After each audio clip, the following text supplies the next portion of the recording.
Welcome to my channel. मैं हूं मनीषा। दोस्तों, आज की वीडियो बहुत ही हेल्पफुल होने वाली है।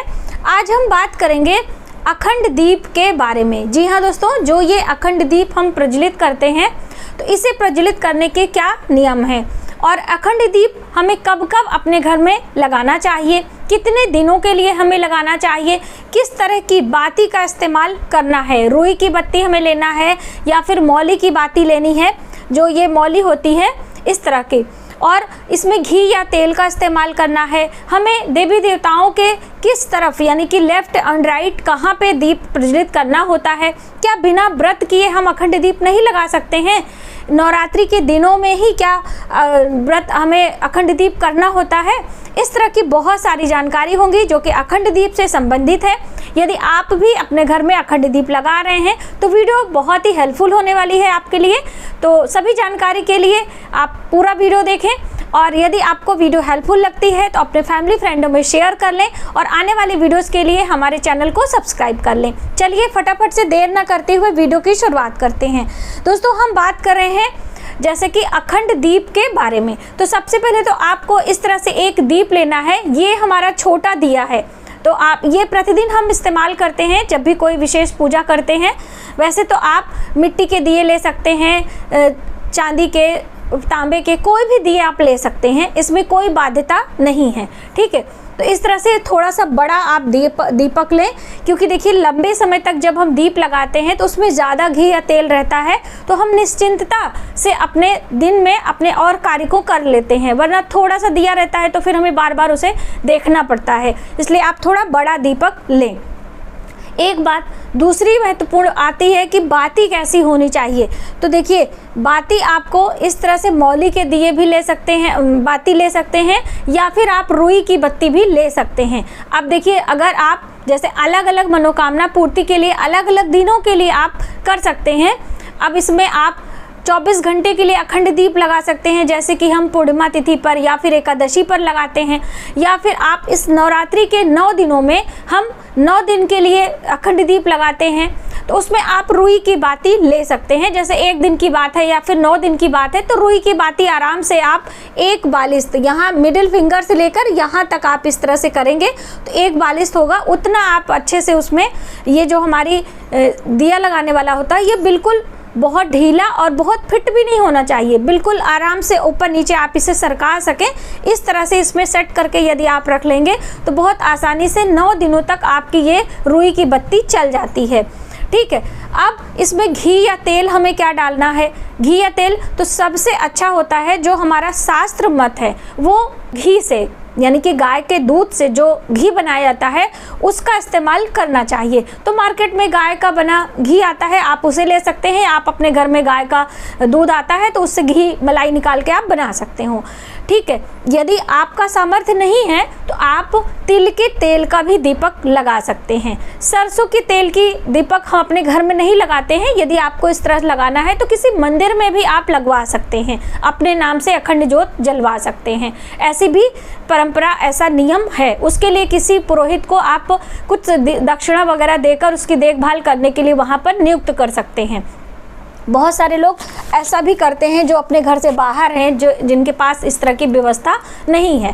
ठीक है, अब मौली की बाती की बात है तो इसकी इस तरह से मौली 2 प्रकार की आती है, एक सिंथेटिक और एक ये कॉटन की। तो ये मैंने आपको दिखाया था कि कॉटन की जो बाती होती है इससे बहुत ईजिली आप अपने घर में इससे दीप प्रज्वलित कर सकते हैं, बिल्कुल बहुत अच्छा होता है। तो आपको यदि आप लंबे समय तक के लिए ले रहे हैं तो अपने हाथ सवाया की संख्या में, तो यहाँ से आपको मैं माप के दिखा रही हूँ, जैसे कि आपकी ये जो मिडिल फिंगर है यहाँ से आप ले लें और ये यहाँ, ये आपका जो यहाँ पे कोहनी है यहाँ तक का लें, और फिर उसके बाद ये मिडिल फिंगर से लेकर ये यहाँ बीच वाली उंगली से, 1 मिनट, ये ठीक से हो जाए फिर हम आपको दिखाते हैं। ये एक बालिश्त, यानी कि एक हाथ और एक बालिश्त जिसे आप कहते हैं, इतना आपको ये रखना है। और इसे आप बहुत ज़्यादा मोटा या बहुत ज़्यादा पतला ना करें। तो ये हमने इसको डबल लेयर में रखा हुआ है पहले से इसे करके, तो इसे आप बट लें। या फिर मार्केट में इतना परेशान ना हो, मार्केट में बनी बनाई बातियाँ आती हैं, आप बोलेंगे कि हमें इतने दिनों के लिए लगाना है तो वो आपको दे देंगे। वरना आप इस तरह से, मैं आपको बट के दिखाऊंगी, इसे आप डबल कर लीजिए और अपने हाथों से इसको फंसा दीजिए कहीं पे, और इस तरह से ये बट के ये हो जाती है। और फिर इसको इसमें आप डाल के प्रज्वलित करके आप लगा सकते हैं। ये हो गई पातियों की बातें। घी बहुत ज़्यादा ऊपर तक आपको नहीं भरना है और ना ही बहुत कम भरना है, क्योंकि बहुत ज़्यादा घी आप डाल देंगे ना तो भी चांस होता है कि दीप आपका शांत हो जाए। ये आपने समझ लिया। अब हमेशा जब भी हम दीप प्रज्वलित करते हैं तो किसी शुभ दिन में करते हैं। तो जो ये नवरात्रि के दिन होते हैं अपने आप में बहुत ही शुभ है, इससे ज़्यादा शुभ दिन तो हो ही नहीं सकता है, क्योंकि ये दिन और रात्रि दोनों ही हमारे लिए शुभ है। तो इसीलिए ज़्यादातर लोग नवरात्रि के दिनों में अखंड दीप अपने घर में लगाते हैं। और कोई विशेष मनोकामना हो तो आप मनोकामना भी बोल सकते हैं। ठीक है, अब ये आपने सभी चीज़ें समझ ली। अगली महत्वपूर्ण बात आती है कि क्या अखंड दीप जब हम लगाते हैं तो कहाँ लगाएं, घर के किस दिशा में लगाएं। तो देखिए, देवी देवताओं के स्थान पर आपको अखंड दीप लगाना है और एक आसन ले लेना है। कोई भी आप लाल कपड़ा बिछा दीजिए, खूब अच्छे से चौकी ले लीजिए। इसीलिए देवी देवताओं के पास में ये सभी चीज़ें आपको मिल जाती है तो वहीं पर लगाते थे। और आसन आपको ज़रूर देना है, जैसे हम देवी देवताओं को आसन देते हैं उसी प्रकार से दीप को आसन देना। तो देखिए, फूलों का भी दे सकते हैं, लेकिन आसन हमेशा अनाज का देना चाहिए। देखिए, फूल बहुत नाजुक होते हैं, दीप की लौ बहुत ज़्यादा होती है तो उससे उनको जो है मुरझा जाते हैं, तो आपको चेंज करना है। इसलिए चावल का या फिर गेहूं का आसन आप लगा दीजिए। तो इस तरह से मैंने यहाँ पे एक पात्र में चावल ले लिए हैं। और बहुत सारे लोगों ने पूछा था कि मैम जो अष्टदल कमल बनाते हैं वो कैसे, जैसे कि लास्ट वीडियो में मैंने आपको स्वास्तिक बनाना, बंधनवार बनाना, जवारे लगाना, कलश की स्थापना करना, जो हमारा नारियल होता है उसका मुख किस दिशा में होना चाहिए, कैसे हमें स्थापना करनी, पूरी डिटेल में मैंने आपको वीडियो दिखाई। यदि आपने अभी नहीं देखी है तो प्लीज़ आप उसे ज़रूर देखें, नवरात्रि के दिनों के लिए बहुत ही हेल्पफुल होने वाली है। तो ये देखिए, मैं आपको यहाँ पे चावल हमने इस तरह से ले लिए हैं और थोड़ा सा ज़्यादा आप चावल रखेंगे तभी अष्टदल कमल अच्छे से बनते हैं, तो ये आप समझ लीजिए। और इसमें कुछ भी नहीं है, एक उंगली से बीच में आपको इस तरह से एक लाइन खींचनी है और फिर एक प्लस का निशान बनाना है और एक इसमें जो दूसरा वाला हिस्सा वहाँ से ले जाना है, इधर से भी आपको ले जाना है। इस तरह से जो ये बीच में स्थान है इसको इस तरह से, कैमरा मैं नीचे करूँगी फिर आपको दिखाई पड़ेगा। ये आपका हो गया अष्टदल कमल। ठीक है, अच्छे से आपको दिख रहा है, या फिर हम आपको चौकी पर बनाकर दिखा देंगे। आपने इस तरह से अष्टदल कमल बना लिया। अब आपको ये जो दीप है इसी पे बीचों बीच में इस तरह से रख देना है। रखने के बाद इसमें आप बाती लगा दीजिए। बाती लगाने के बाद घी इसमें डाल दीजिए या तेल डाल दीजिए, जिस चीज़ का भी आप जला रहे हैं। सरसों के तेल का बार बार मैं मना करती हूँ कि घर में नहीं जलाना चाहिए, क्योंकि वो तीक्ष्ण होता है। उसका जो आप समझिए, जब भी आप खाना भी बनाते हैं तो उसमें से एक झाग निकलती है तीक्ष्ण, तो इसलिए वो घर में कलह कलेश हो सकती है। इसीलिए मीठे तेल के दिए के लगाने की बात कही जाती है। दोस्तों, इस तरह से ये आप लाल कपड़ा बिछा लीजिए, इसके ऊपर अष्टदल कमल बना लीजिए और इस तरह से आपको इसमें बाती लगा के यहाँ पे रख देना है। अब इसके ऊपर आपको घी डालना है, तो इस तरह से हम डालेंगे।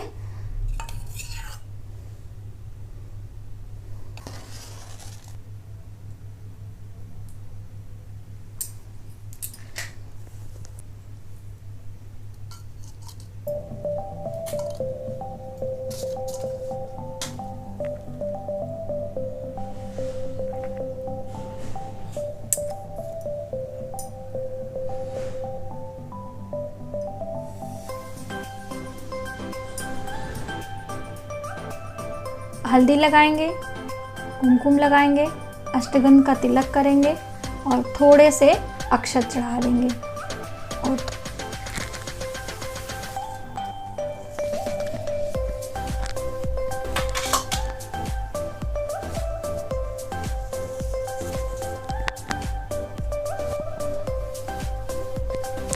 आप माला भी पहना दीजिए इस तरह से।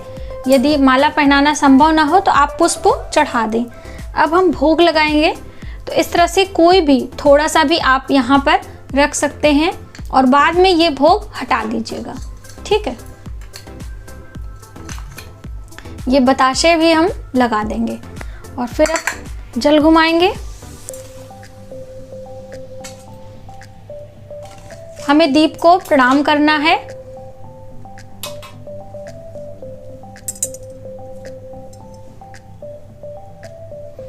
इस तरह से दीप का पूजन जब भी हम अखंड दीप लगाते हैं या फिर आप देवी देवताओं के पूजन में दीप लगाते हैं तो दीप प्रज्वलित करने के बाद उनका पूजन आपको ज़रूर करना है।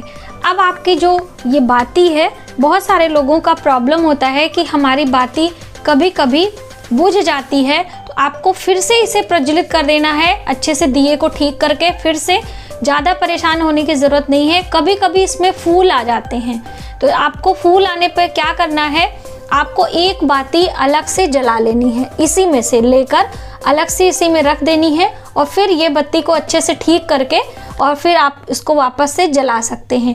अगर मान लीजिए किसी कारण से हवा से या कुछ भी दीप आपका शांत भी हो जाता है तो आप बहुत ज़्यादा परेशान ना हो, क्योंकि ईश्वर सभी की रक्षा करते हैं। माँ की कृपा सदैव सबके होती है।